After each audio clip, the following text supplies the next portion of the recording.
사도행전은 초대교회가 처음으로 형성되는 과정을 보여주는 신학의 역사서입니다.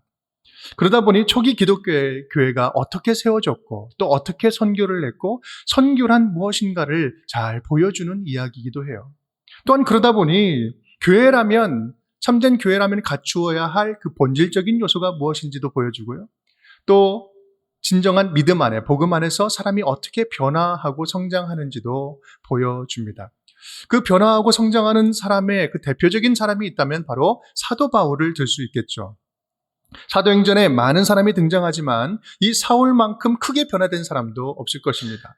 이 책 안에서만 보아도 사울은 바울로 이름까지 변화되잖아요. 바울의 사역 초기의 모습을 보면 처음에 사도 바울의 모습은 마음이 용광로처럼 뜨거웠어요. 그래서 그는 복음의 시급성을 강조하고 소위 사역을 급진적이고 아주 단호하게 사역을 진행합니다. 1차 전도 여행을 보면 어떤 것에도 타협하지 않는 전진형 선교사의 모습을 여실히 보여주고 있어요. 그런데 그런 바울의 모습은 2차 전도 여행이 시작되면서 문제로 발생됩니다.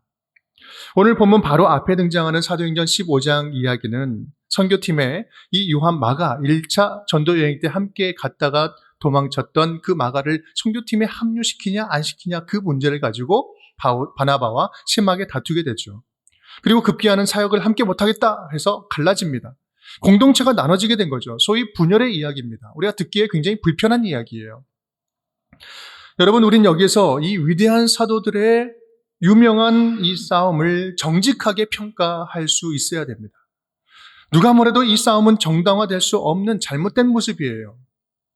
혹자는 그들이 갈라져서 오히려 2배로 선교하니까 더 잘된 거 아니냐라고 긍정적으로 보기도 하는데, 여러분, 이것은요, 교회의 분열과 다툼을 정당화할 수 있는 위험한 해석입니다. 이 하나님께서 전능하신 우리 하나님이 잘 수습하신 거지 절대로 그들이 잘한 게 아니에요.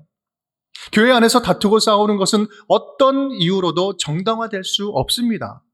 그래서 우리 교회에 이런 마음이 있잖아요. 이런 슬로건 있잖아요. 함께 읽어볼까요? 싸우면서 할 만큼 선한 일은 없다. 싸우면서 할 만큼 선한 일이 없어요. 우리는 사도행전을 보면서 저자인 누가가 사도들이 다툰 이런 부끄러운 모습을 가감없이 다 기록하고 있다는 사실에 주목할 필요가 있습니다. 이런 감추고 싶은 이야기, 역사 기록자들이 안 쓰면 잘 모를 수 있는 거잖아요. 그런데 다 가발리고 있어요. 왜 이렇게 밝히고 있는 걸까? 그것은 이러한 위대한 사도들에게도 이러한 연약함과 위험성이 얼마든지 존재하고 있었고, 또한 동시에 그러한 불완전한 그들은 계속해서 성장하고 변화하고 자라고 있었다라는 사실을 보여주는 그런 교훈이 담겨 있다라는 것입니다. 뭘 보면 알 수 있을까요? 훗날 사도 바울은 마지막 편지, 우리 디모데 후서를 디모데에게 쓰면서 마가를 데려오라라고 이야기를 하잖아요. 그가 나에게 유익한 자다라고 이야기를 합니다. 이것은 사역 초기에 자기 안에 있었던 그 연약한 모습, 부족했던 모습을 뉘우치고 성숙한 모습을 보여주는 거예요. 우리도 처음부터 잘하고 처음부터 성숙하고 처음부터 완벽한 성도, 완벽한 목사, 완벽한 선교사가 어디 있겠어요? 그런 사역자 없습니다. 우리는 다 실수투성이에요. 다 부족해요. 하지만 공동체 안에서 서로 참아주고 기다려주고 도와주면서 함께 다듬어지고 자라고 성장하는 거 아니겠어요? 앞으로 우리가 함께 나눌 이 말씀, 주일의 말씀을 통해서 사도행전 말씀을 보면서 저와 여러분의 믿음도 우리 이 가을에 계속해서 함께 자라고 변화하고 성장할 수 있기를 주님의 이름으로 축복합니다. 오늘 에피소드는 본격적으로 2차 전도 여행이 시작되는 바로 시작 지점에 있는 이야기예요. 바나바와 헤어진 바울은 실라와 함께 육로로 선교 여정을 떠납니다. 16장 1절 말씀 제가 읽을게요. 바울이 더베와 루스드라에도 이름에 거기 디모데라 하는 제자가 있으니. 지금 이제 가서 어디로 갔다고요? 더베와 루스드라로 갔다. 육로로 해서 올라가요. 루스드라라는 곳은요, 바울이 많이 들어보셨죠? 생각나시죠? 바울이 돌에 맞아 거의 죽었다가 다시 살아난 곳, 그것이 바로 루스드라였어요. 근데 굳이 왜 그곳으로 다시 갔을까? 바로 이어서 설명을 해주고 있습니다. 사도행전 16장 2절 3절 함께 읽어볼까요? 디모데는 루스드라와 이고니온에 있는 형제들에게 칭찬받는 자니 바울이 그를 데리고 떠나고자 할세. 거기에는 지금 자기가 죽었다가 살아난 곳이잖아요. 그러한 모습을 다 보고 그 위험했던 그 순간을 다 목격하고도 진짜 진리를 만나서 회심했던 디모데가 있었어요. 복음 전하는 길은 죽음도 불사하는 길이라는 사실을 다 보고 느끼고 보았음에도 불구하고 진짜 믿는 참 제자 디모데가 있었던 거죠. 그 디모데를 선교팀에 합류시킬 목적이 분명히 바울에게 있었던 것입니다. 바울 생각에 1차 전도 여행 때 도망갔던 그 마가와는 비교가 되지 않는 멋진 팀원이에요. 그래서 바울은 실라와 디모데를 데리고 함께 본격적으로 선교 여행을 출발을 합니다. 일단 그렇게 처음에는 순적한 듯 했습니다. 그런데 예상치 못한 문제가 발생되죠. 쉽게 말하면 성령께서 그들의 야심찬 계획과 열정을 가로막으세요. 6절, 7절 함께 읽어볼까요? 성령이 아시아에서 말씀을 전하지 못하게 하시거늘 그들이 부르기아와 갈라디아 땅으로 다녀가 무시아 앞에 이르러 비두니아로 가고자 애쓰되 예수의 영이 허락하지 아니하시는지라. 그렇다면 도대체 왜 성령께서는 막으신 걸까? 어떤 방법으로 막으셨을까? 왜 들어와였을까? 누가는 당장 그 이유와 방법을 설명해주고 있지 않습니다. 다만 이 장면에서 볼 수 있는 분명한 모습은 성령께서 초월적인 방법으로 특별하게 인도하셨다는 것이고요. 그 인도하심을 받는 바울 일행은 그 불편한 인도하심에 군말 없이 순종했다는 사실이에요. 여기에 바로 우리가 배워야 할 신앙의 자세가 있습니다. 우리 하나님의 낯선 인도하심에 불편할지라도 우리는 계속해서 묻고 듣고 순종해서 가야 된다는 말씀이에요. 그럴 때 함께 따라하겠습니다. 첫 번째요. 더 좋은 길이 기다리고 있습니다. 더 좋은 길이 기다리고 있습니다. 바울과 그 일행에게는요, 너무나도 적절하고 타당하고 좋은 계획이 있었어요. 바울은 어느 때보다도 자신감도 있었고 전보다 훨씬 좋은 선교팀을 꾸렸습니다. 이 정도면 힘들지만 어려운 선교 일정도 잘 감당할 수 있을 것 같았어요. 그런데 웬일인지 하는 것마다 가는 곳마다 계획대로 풀리지 않고 하나님이 막으시는 것처럼 계속해서 일정에 차질이 생기는 거예요. 데이비드 실바라는 신학자는 당시 그들이 갔던 경로를 재구성해보니 950km의 길을 38일 동안 갔다라고 그렇게 봅니다. 그 길은 아나톨리아 고원지대로서 그 넘어가는 험악한 산악지대였어요.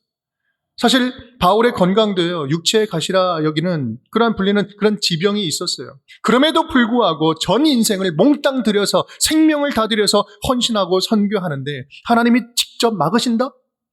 여러분 이거 해도 너무 하시는 거 아닙니까? 우리도 그럴 때가 있지 않습니까? 분명히 객관적으로 하나님이 기뻐하실 일이에요. 하나님이 막으신 일이에요.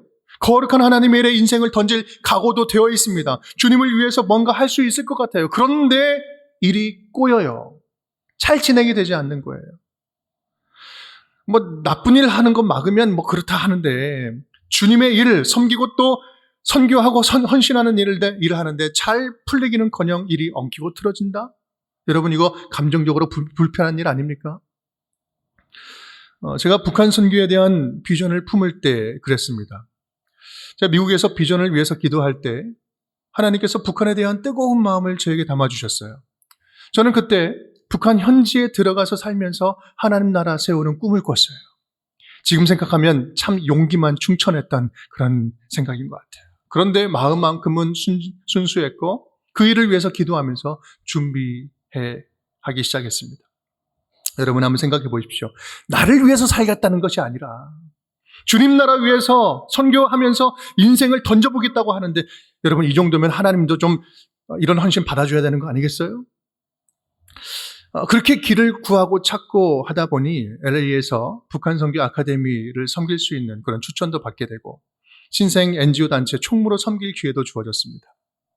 그런데 그 즈음에 진행되는 모든 일들이 약속이나 한 것처럼 이상하게 틀어지고 막히기 시작하는, 계획도 틀어지고 스케줄도 틀어지고 만남도 결렬되고 신문 문제로 막히고 마치 누군가 의도적으로 일을 비튼다고 느낄 정도로 되는 일이 한 개도 없는 거예요.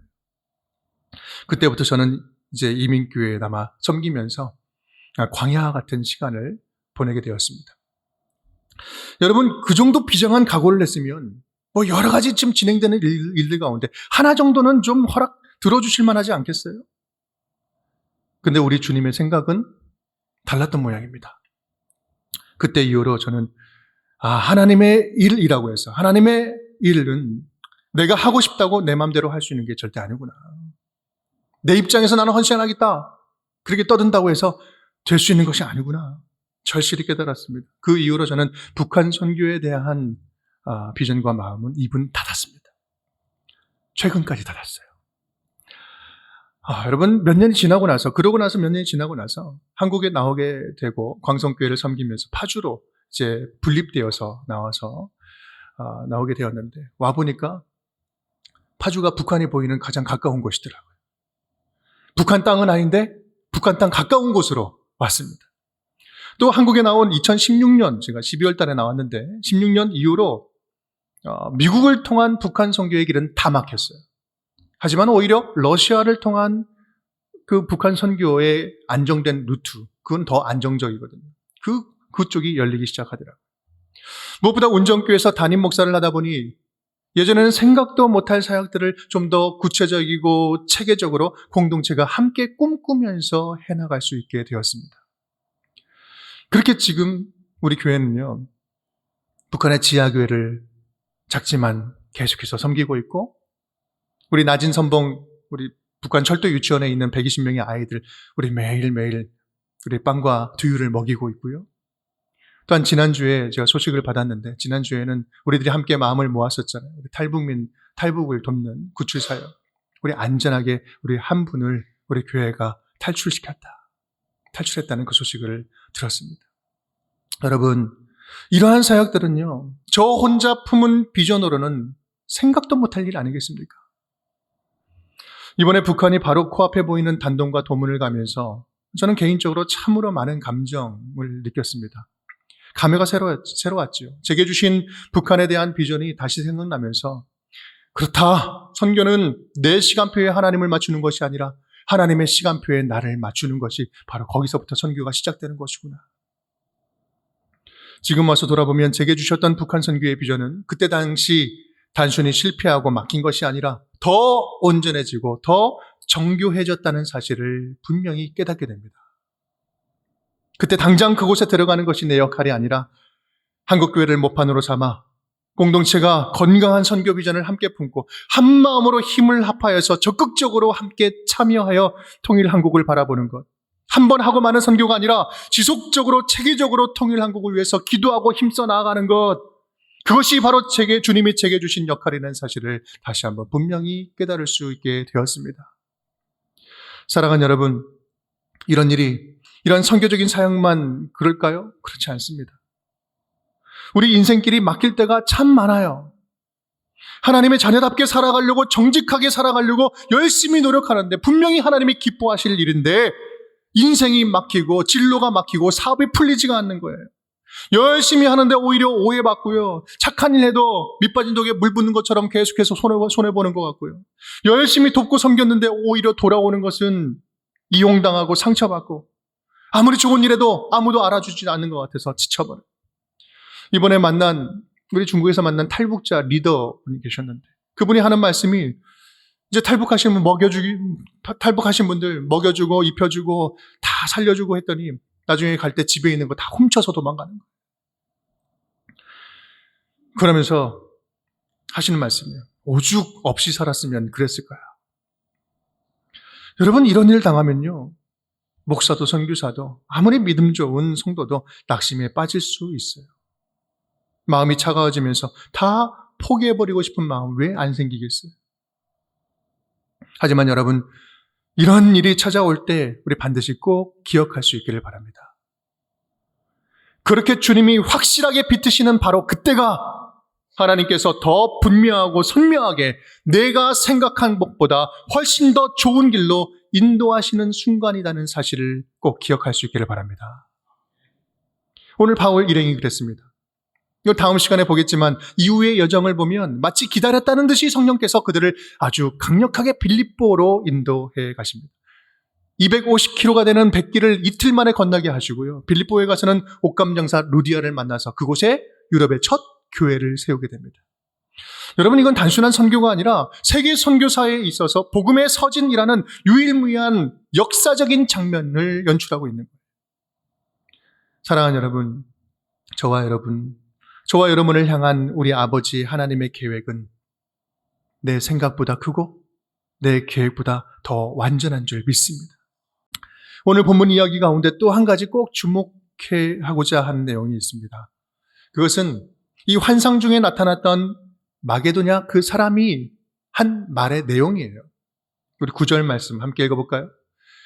밤의 환상이 바울에게 보이니 마게도냐 사람 하나가 서서 그에게 청하여 이르되 마게도냐로 건너와서 우리를 도우라 하거늘. 우리 함께 읽어볼까요? 두 번째입니다. 지금이라도 건너가 도울 자가 많습니다. 지금이라도 건너가 도울 자가 많습니다. 생각해보면 이 바울 일행이 가려 했던 아시아, 비두니아, 무시아도 복음이 필요한 곳이었어요. 지금 복음 필요하지 않은 곳이 어디 있겠어요? 그러나 어쩌면 너무 당연하게 자신들에게 익숙한 문화와 언어가 있는 곳, 아시아, 갈라디아, 내륙부터 전도하는 것이 더 효과적이라고 생각했을 것입니다. 무엇보다 아시아 그 지역은요, 그 지역의 대표 도시가 있는데 에베소라는 곳이었어요. 훗날 가게 되죠. 그 에베소는 당시 무역과 교통의 중심지여서 이 선교의 거점지로 삼기에는 아주 우선순위, 안성맞춤이었던 곳이었어요. 그런 그들의 계획은 지극히 상식적이고 정상적이고 타당하고 합리적이었어요. 하지만 우리 성령님은 손가락을 다른 곳을 지칭하고 있었어요. 마게도냐로 건너가라. 마게도냐에 너의 도움이 더 시급하다. 아시아도 무시아도 물론 복음이 필요합니다. 도움이 필요해요. 그런데 하나님은 더 낮은 곳, 낮은 땅, 낯선 땅, 익숙하지 않은 사람에게 가라고 떠밀고 계시는 거예요. 네가 계획한 그 아시아 땅도 물론 복음이 필요하지만 너는 조금 더 낮은 곳으로, 조금 더 희망이 없는 곳으로, 조금 더 절실히 너희를 필요로 하는 곳으로, 더 낮은 곳 중에 더 낮은 곳으로 내가 보내는 곳으로 가지 않겠느냐. 더 낮은 곳이 기다리고 있는 거예요. 우리 예수 그리스도도 우리에게 찾아오셨습니다. 그럼 낮은 곳으로 오셨죠. 근데 더 낮아지고 더 낮아지고 죽기까지 낮아지시고, 그럴 때 그곳에서 부활 승리하신 거 아니겠습니까? 물론 내 주변에도 도움이 필요한 사람들 많다. 그런데 지금 내 귀에는 더 시급하게 울부짖고 신음하는 자들의 소리가 들린다. 그곳에 네가 갈 수 없겠느냐? 사역은 네가 열심히 하지만 사역 배치는 내가 하는 거 아니야? 너희가 좀 더 용기를 내야만 갈 수 있는 더 낮은 영적 불모지가 있다. 너희 도움이 절실히 필요한 곳이 내 눈에 밟힌다. 나는 네가 거기를 먼저 갔으면 좋겠다. 그렇습니다. 어쩌면 하나님께서 환상까지 보여주면서 인도하시는 걸 보면 하나님이 보시기에 마게도냐가 그때 더 가장 시급하게 도움이 필요했던 곳이 아니었겠어요? 하나님 보시기에 복음이 지금 급하게 필요했던 곳, 더 낮은 곳이 아니었을까? 저에게 이번 중국 비전 트립은 더 낮은 곳을 느끼게 하는 기회가 되었습니다. 그런 시간이었어요. 낮은 곳 중에서도 더 낮은 곳, 북한이라는 영적인 지대를 본 곳이죠. 단동 철교, 우리 의주가 바로 앞에 보이는 단동, 그 지역에 철교가 끊어져 있는데 그 끊어진 다리를 보면서 그 건너편에 건너와 우리를 도와주십시오. 건너와서 우리를 도와주십시오. 누군가 외치는 그런 영적인 절규가 느껴지는 것 같았어요. 물론 우리가 선교할 곳도 많고 복음이 필요한 땅도 세상에는 참 많습니다. 이 세상에 하나님이 없는 땅, 복음이 없는 모든 땅은 다 낮은 땅이지요. 그런데 그런 땅들 가운데서도 더 낮고 낮아서 아무 물이나 시궁창처럼 들이고 고이고 침범하는 비참한 땅이 지금의 북한이 아니겠는가라는 생각이 들었어요. 그것을 느끼게 하는 사건이 얼마 전에 있지 않았습니까? 올해 7월, 8월 달 엄청난 홍수가 내려서 그 지대, 그 일대 모든 땅을 다 침범하고 다 집어삼켜버렸어요. 그리고 바로 그 인근 지역 중국 땅은 멀쩡히 버텼는데 북한은 속수무책으로 그 낮음을 감당 못해서 죽음의 땅이 다 되어버렸습니다. 배 타고 그곳 흔적을 보는데 정말 비참한 거예요. 너무 비참한 거예요. 이 홍수 피해가 이 낮고 낮음을 상징처럼 보여주는 것 같았습니다. 여러분, 더 낮을 곳이 없을 만큼 낮은 곳을 바라보시는 우리 아버지 하나님의 마음은 어떠셨을까? 우리 중국 연길에 가서 우리가 매주일마다 함께 기도하는 우리 이권사님 직접 만났습니다. 007 작전하는 것처럼 커튼 닫히고 큰 소리 내지 않고 문 걸어 잠그고 선교사님이 하는 카페에 가서 함께 우리가 목숨 걸고 만났습니다. 이 만나는 순간 얼마나 서로 눈물로 부둥켜 안고 끌어안고 그렇게 울었는지 모릅니다. 이 고문의 흔적으로 뒤틀어진 오른팔을 보면서 마음이 울컥했고요. 온몸의 통증을 참아가면서 그 진통제 없이는 살 수 없는 그 통증을 참아가면서 우리 선교팀이 온다고 하니까 손수 북한식 음식 우리 깻잎밥을 다 만들어 주셨어요. 우리가 음식을 그냥 먹을 수 있었겠습니까? 눈물을 반참 삼아서 같이 먹었어요. 목사님, 북한에 있는 우리 아이들 너무나 보고 싶어요. 내가 이렇게 보고 싶어하는 것도 죄가 되나요?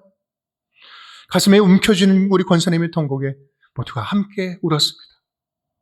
지금 이 순간에도 고통 중에 있는 북한 사람들 이야기를 들으면서 나의 이 배부른 호흡도 너무나 부끄러워지는 거예요. 사랑하는 여러분, 오늘 말씀을 통해서 우리 이 사실 한 가지만이라도 꼭 기억했으면 좋겠습니다. 건너와서 우리를 도와주십시오. 꼭 도와주십시오. 우리에게는 지금이라도 당장 건너가 도와줘야 할 사람이 참 많이 있습니다. 먹을 게 필요합니다. 복음이 필요합니다. 위로가 필요합니다. 사랑이 필요합니다. 예수가 필요합니다. 우리가 살아가는 지금 이 세상에는 지금도 우리가 알지 못하는 낮은 곳에서 하나님께 애원하면서 살려달라고 기도하는 자녀들이 너무나도 많이 있습니다. 그런 기도를 지금 듣고 계시는 우리 아버지 하나님의 마음은 어떠실까? 이 땅을 위로하고 치유하고 회복시키시는, 평균케 하시는 하나님이 하시는 방법은 딱 하나입니다. 그것은 조금이라도 높은 곳에 있는 당신의 자녀들을 낮은 곳으로 보내시는 거예요. 사랑을 흘려보내는 거예요. 1cm, 1mm만이라도 저들보다 높이 있다면, 아파하고 슬퍼하고 굶주린 자들보다 1cm만이라도 높이 있다면 그들에게 흘려보내는 것, 저들에게 흘러가게 하는 것, 그것이 바로 하나님의 방법인 것입니다. 사랑하는 여러분, 흐르는 샘물은 마르지 않습니다. 마르지 않는 샘물은 흘러 강물이 되고 강물이 적셔지는 곳곳마다 죽었던 생명이 되살아납니다. 물은 1cm만이라도 1mm만이라도 높은 곳에서 낮은 곳으로 흘러가는 것이 자연의 이치예요. 여러분, 우리도 복음을 먼저 들은 자로서 그렇게 흘러가야 되는 거 아니겠습니까? 아무리 없다 해도 우리보다 더 낮은 곳에 있는 자들이 있다면 우리의 마음을 조금씩 그것을 향하여 흘려보내야 되는 거 아니겠어요? 마게도냐인의 요청을 들은 사도 바울과 그 일행들은 이렇게 마음을 모읍니다. 우리 10절 말씀 함께 읽겠습니다. 이는 하나님이 저 사람들에게 복음을 전하라고 우리를 부르신 줄로 인정함이라. 더 낮아질 수 없는 낮은 곳에서 지금도 아버지께 간절히 기도하는 자들의 기도가 있습니다. 그들이 북한 동포일 수도 있고요. 지금 우리 곁에서 눈물 흘리고 있는 가난한 이웃일 수도 있습니다. 지금 우리의 관심과 사랑에 목마른 우리들의 자녀일 수도 있어요. 다만 바라기는 아버지 마음이 머무는 그 낮은 곳들에 저와 여러분의 마음이, 우리 운정교회가 바로 그곳에 흘러갔으면 좋겠습니다. 더 적극적으로 흘러갈 수 있기를 간절히 바랍니다.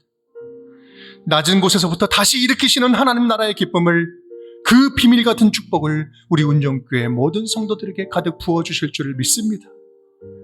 그렇게 아버지 사랑에 손과 발이 되어서 적극적으로 흘러가 가는 곳곳마다 하나님 나라 세우는 귀한 주님의 자녀들이 될 수 있기를 주님의 이름으로 축복합니다.